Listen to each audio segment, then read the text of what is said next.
I'm just gonna make this a quick video. I've been saying I was gonna make a video about the money here in Colombia, and I haven't made one yet.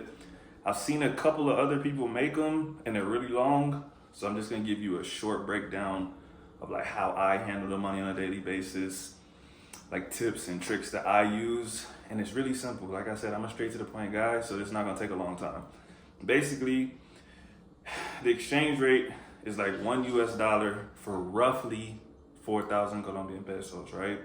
It goes up and down, but it's usually in between 4,000 and 5,000. And it's usually closer to 4,000.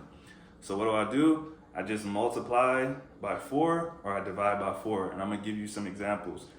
So this is 50,000, right? 50,000 pesos. You're not gonna use this to pay for a lot of stuff. Not if you're like walking on the street or anything like that. But I got a 10 here, I got a 2 here. I'm gonna do some conversions. I'm gonna tell you what I might use it for on a daily basis, stuff like that. So like I said, multiply by 4 or divide by 4. And what do I mean by that? I'm gonna tell you. For instance, when I go to the barber and I ask him how much it costs, because everything here is in the thousands for the most part, sometimes they won't even say 1,000. A lot of times they won't even say 1,000. He just says 18. What do I think? 18,000. 18 is 18 if you don't know. I know he's not saying it's 18 pesos, right? He's saying it's 18,000 pesos. How much is that in US dollars? If I was gonna do the math in my head, I'd say 18 is close to 16. 16 divided by 4 is 4, right? So it's roughly $4. I don't really care exactly how much it is in US dollars, right? I just need to know how much it costs and like if it's like roughly within what I want to spend, right? And so like I said, I'll give you some examples of my haircut is usually 18, right? The place that I go to in the morning, it's a bistro. I go there every day and I eat in the morning.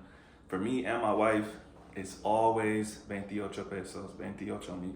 It's always 28,000. It would be better if you had a 20 and a 10, right? If it's 28,000, if you had a 20 and a 10, you give them that, you giving them 30, they'll give you 2,000 back, which is one of these little bills. Super common little bill. To me, like this is like 50 cents, right? This is 2,000. 2,000 divided by 4 is 50, you know, like 20, you know what I'm saying? Super common. It's like you can give it as a tip. We give her 2,000 2,000 tip every day. This is common but less common. You really don't need hundreds. There's 100 bills, but I usually don't have them. You really don't need them. It's the 2 through the 50 that's common. This is common stuff. I'm trying to think of, when we go get empanadas, they're usually like 3,000 roughly, 3,000 pesos, right? So if I had a 10 on me, I could get 2, I could get 3. If I got this right here, I got 12. Can I get 4 empanadas? You get what I'm saying? So outside of that, a grocery store trip, if you get like, I'm not gonna show you on my place right now, but if you get like real deal groceries, I got dishwashing liquid right here, dog food, books that I bought. Yeah, we're gonna get into hundreds of thousands. And it's probably, if you go to a grocery store, you can pay with your card if you want to. We got these little coins.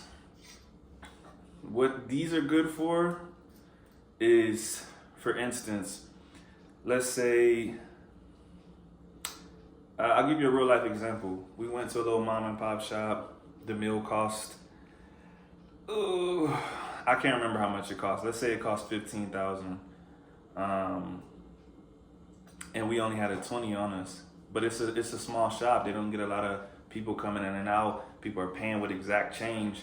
So she was straight up just like, I don't have change. Like all I have is those meals. Like all she had was like one of these little bills.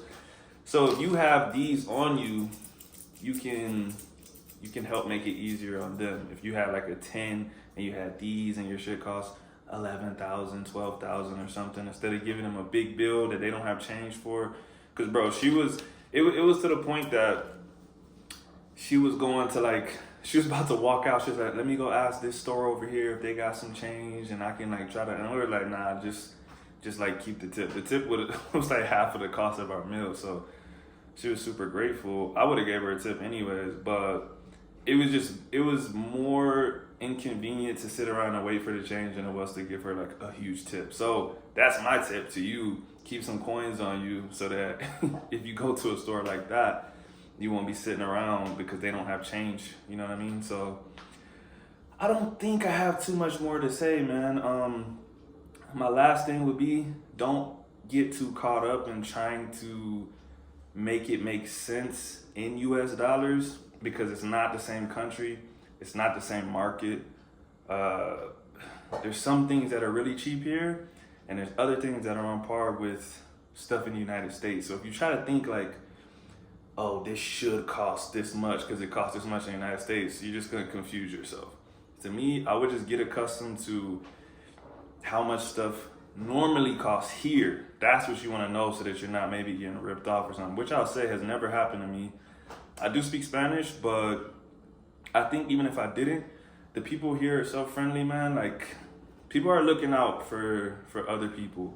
Now, if you're like messing with someone on the street or something, that's a different story. But if you're going into legit businesses, people that are selling food, people that are selling clothes, stuff like that, they're not, most people here are not out to scam you. It's good people here. I've been in places where people scam. This is not that. So, but like I said, I would just get accustomed to, okay, when I go out for meals, I'll go to a mom and pop shop, it's roughly this price. So that if they hit you with like oh yeah, that'll be 80,000, you won't be like, whoa, all I got is 3 empanadas, why is it 80,000? And you don't really know, so you're just like, okay, you just give them 100, and you know. So I would get comfortable with just knowing the bills, knowing if something costs 30,000 and you gave them a 50. I mean, that's just regular change to me though. That's what I always think when I watch these videos. I'm like, it's one thing to not know the price of something, but I see people in the comments like, oh, can you make a video on how to know if you got the right change back? I'm like, bro, if it costs 30,000 and you gave them a 50 bill, you should be getting 20,000 back. That's like basic math. I don't think there's any tips that I could give you for that. You need to practice your times tables or something, or your addition and subtraction. I don't know, bro, but yeah, if y'all got any questions, I'll answer it in the comments, or I'll make another video that's more in depth. I just don't like making like hour videos over such a small topic. But yeah, if you got any questions, let me know. Thanks for watching. Peace.